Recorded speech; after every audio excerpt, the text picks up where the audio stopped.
Look at this function. F of x is x squared minus 4 over x minus 2. At x equals 2, the denominator becomes 0. So the function at x equals 2 is undefined. But now, here's the strange part. As x gets closer and closer to 2, the function values get closer and closer to one very specific number. Can you tell what that number is? It should be number 4. So, overall, how can a function have a limit at a point where it is not even defined? That question is exactly what limits are about. Let's work in more details. Let's approach x equals 2 using values which are slightly smaller than 2. So when x equals 1.9, by substituting 1.9 instead of x, we would get 1.9 squared minus 4 over 1.9 minus 2, which would lead to the value of 3.9. When x is 1.99, by again following the exact same substitution, this time 1.99 instead of x, we would get the value of 3.99. When x is 1.999, then the corresponding value of f of 1.999 would have been equal to 3.999 respectively. Do you see the pattern? As x gets closer to 2, f of x gets closer to 4. Importantly, we are not asking what happens at x equals 2. We are asking what happens near x equals 2. We describe this whole behavior by using a limit. We write limit of the function f here, limit of function f of x as x tends to the value of 2 equals 4. And this reads the limit of f of x as x approaches 2 equals 4.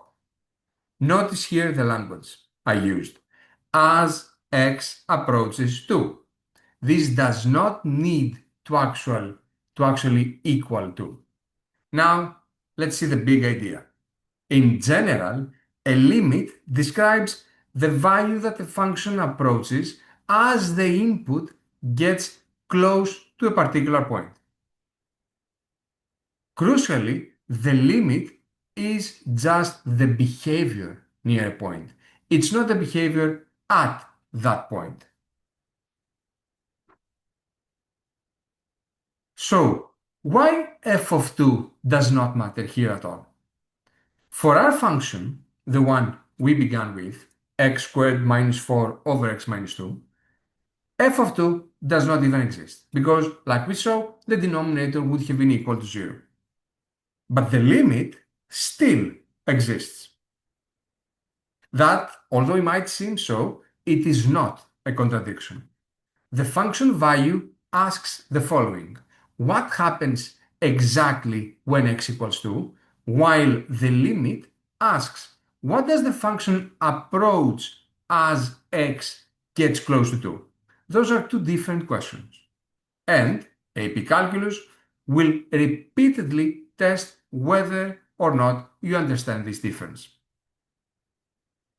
But there is something that we have not checked yet. So far, in this video, we approached value of 2 using values which were smaller than 2. Remember, we saw when x is 1.9, when x is 1.99, when x is 1.999, and so on. What if we approach from the other side? What if x is 2.1, 2.01, 2.001, and so on? Would the function still approach 4? And what happens when these two sides approach different values? That's where one-sided limits come in. And this is what we will see on the video that follows. For now, remember that the mega smart notes I used in this lesson are linked below, together with the complete Unit 1 bundle, and the complete AP Calculus collection. If you're following the AP Calculus course, continue with the next lesson, which will be, as I said, dedicated on one-sided limits. For now, thank you for watching.